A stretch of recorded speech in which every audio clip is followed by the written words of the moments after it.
2014, I discovered that I had something called post-traumatic hypopituitarism, which means the little gland in my brain that controls all the other glands in my body was not working correctly. I had a symptom list that was so long, it's ridiculous, and nobody could really help me figure that out.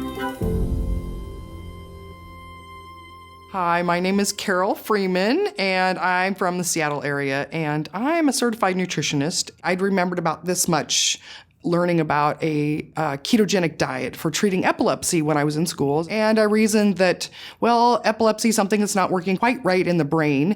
And if a ketogenic diet could help that, perhaps it could help me as well. After just a few days, all my symptoms started to subside, and I knew that this was going to be something big. There were so many other things that got better along the way that I didn't even know were possible. I didn't even recognize how unhealthy I was because I'd been living that way for so long. I got a lot of pushback. I got a lot of people, colleagues, nutritionists and dietitians that were secretly reaching out to me and messaging me and saying, "What are you doing? That diet is so dangerous. It's so bad for you." I was like, "Have you even read the research on it?" And they were like, "Well, no, my professor told me that." And I said, "Well, here's some research. Take a look. It's not dangerous. It's amazing." And they, "Oh, I don't have time to read that. I don't have time to read that." And so they weren't willing to take the time to look into it or even be open to it.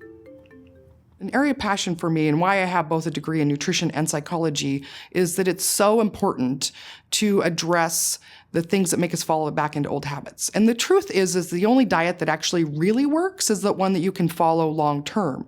And you can follow a perfect ketogenic diet and get the results you want, but you've got to address the psychology of cravings, appetite regulation, and long-term behavior change.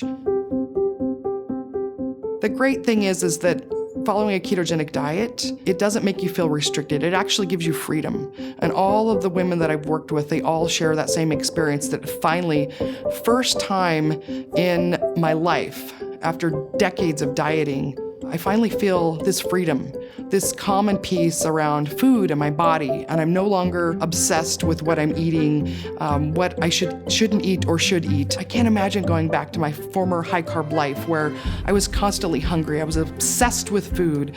I cannot imagine going back to that. So always is my answer for a ketogenic diet as a way of life, and just because of the way that it makes me feel.